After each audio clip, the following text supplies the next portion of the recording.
Hello, habari wapenzi wangu. Karibu katika kipindi changu cha Madam Ray.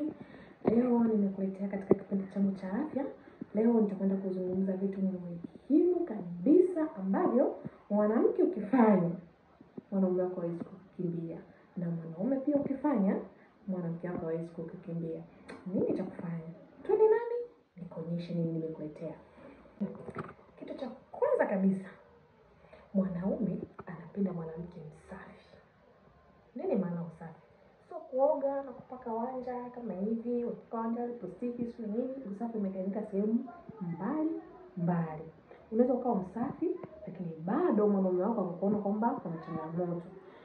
Tukizungumzia usafi kwa mwanamke, yani jitahidi unapokutana na mwanaume wako wakati wa tendo, unatakiwa uoshe sehemu zako za siri vizuri, uwe na kiharufu, yani kuna kale harufu kama mwanamke kanakuwa nini, unakuwa unanukia. Hata mwanaume anapokuja yani hajakukabilia tu, hajakusogelea, una harufu kazuri. Hapo pia kwa wanawake, sisi pia tunapenda mwanaume ambaye ni msafi. So mwanaume umetoka huko tu from nowhere kikili tena ndio ushamkuta tena mwanamke wako unaanza tena. Hapana jamani, hivyo vitu pia huwa vinakata sana stimu. Kisha mwanaume unasafisha kinywa chako vizuri, na kitu ambacho kikubwa kabisa kwa wanawake ambavyo si mimi tu, hata wanawake wengine huko asilimia kubwa, kinamkata stimu na kinamtoa mchezoni. Utakuta mwanaume anaamka asubuhi kikili, yani hakumbuki kama kuna maswala, nipige mswaki, nisafishe kinywa changu vizuri, nifanye nini yeye. Kwa hiyo hivyo vitu pia vinachangia sana.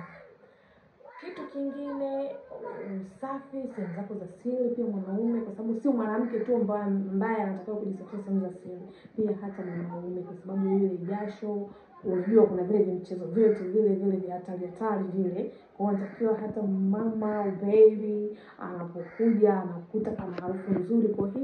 Kwa hiyo hivyo vitu pia huwa vinatoa sana, vinamtoa mtu mchezoni. Kwa hiyo vikishamtoa mwanamke mchezoni, akitamani kufanya kitu fulani na kukutana na kiharufu fulani, basi utajikuta anatoka mchezoni anakuwa yuko nomo. Mwisho wa siku na wewe ukishamuona mwenzako yuko nomo, basi na wewe kuna nguvu ambayo inafanyaje, inatoka. Kwa mwanamke unaweza ukahisi mwanaume ana tatizo la nguvu za kiume, na wewe mwanamume unaweza ukahisi mwanamke haiko romantic, hajui mapenzi. Kwa hiyo usafi ndio kitu ambacho kinamfanya mwanamke azame mchezoni zaidi.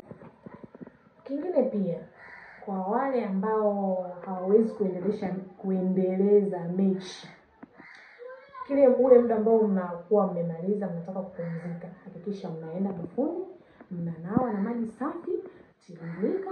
Baada ya hapo mtarudi tena kwenye mchezo wenu. Hiyo inasaidia kuwaondolea maambukizi hatarishi.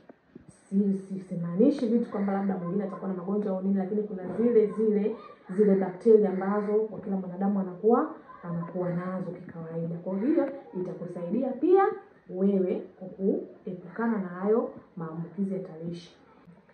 Kingine, hakikisha mwanaume unakuwa na kaharufu kazuri. Kuna wanaume mnakuwa mnakali kajasho kakali. Kwa hapo kajasho kakali jamani, huwa kinaleta athari kwenye msisimko wa mwanamke, kuanzia jasho, pia harufu ya midomo, pia inachangia sehemu kubwa sana. Cha kufanya, kipindi kitakachofuata nitakuletea aina za dawa ambazo zitakusaidia kutoa harufu mbaya mwilini, harufu mbaya kwenye kinywa.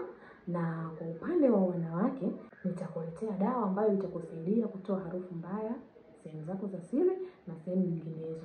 Kikubwa, usisahau kushare, kulike, kucomment. Naitwa Dr. Maywi. Ciao.